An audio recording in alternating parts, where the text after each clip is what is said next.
du processus électoral en République démocratique du Congo. On va en parler avec l'analyste politique, le professeur Jeannot.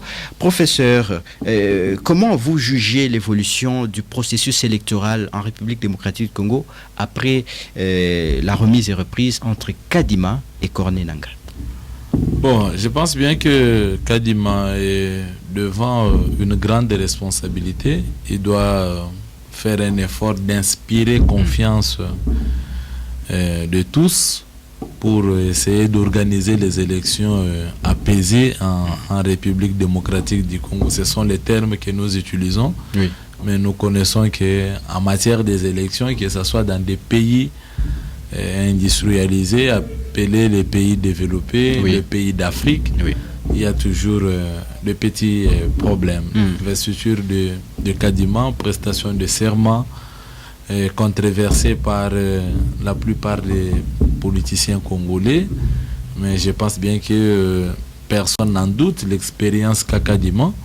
Il s'agit seulement qu'on puisse avoir des garde-fous et que les politiciens puissent se mettre tout autour d'une table pour mettre des garde-fous. Il peut être en mesure d'organiser des élections crédibles en République démocratique du Congo. On s'attendait qu'à ça, parce que dans les mêmes conditions que Kadima a été élu par les conventions religieuses, c'est de la même façon que Ronsard Malonda a été élu. Alors ça dépendait que de la bonne volonté du président de la République pour que soit Ronsard Malonda, soit Kadima puisse que le président de la République signe l'ordonnance et qu'il prête serment. Kadima a prêté serment, les politiques congolais vont continuer à tergiverser. FCC, oui. L'Ensemble pour la République, Martin Fayoul, oui. ECC et SEMCO, ils vont continuer comme ça à contredire Kadima jusqu'au moment où il va faire sortir le calendrier électoral. Les gens vont continuer toujours à contredire. Nous connaissons les politiques congolais. Oui. La responsabilité revient aux députés de l'Union sacrée qui forment la majorité au niveau de l'Assemblée nationale. Oui. Et faire de telle sorte qu'on puisse avoir des élections présidentielles à deux tours.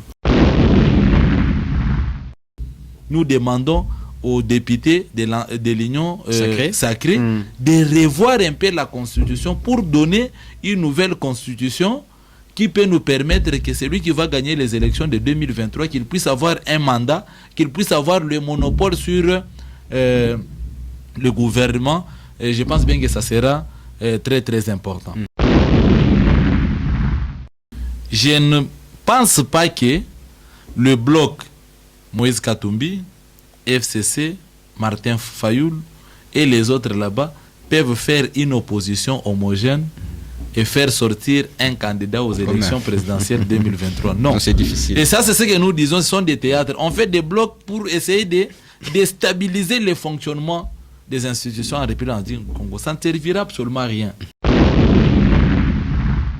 Professeur, on va en tout cas terminer notre émission par cette petite question. Comment vous jugez le bilan du président Félix jusqu'à aujourd'hui? Bon, en tout cas, jusque-là, il est en train de chercher à mettre de base. Hein. Ok. De base, nous attendons évaluer au moment opportun surtout les retombées de tout ce qu'il y a eu comme voyage ici. Oui. Par rapport à l'économie congolaise. Sur 100, s'il faut juger en termes de pourcentage, il est encore à 40%. Il doit encore fournir beaucoup d'efforts pour convaincre le peuple congolais.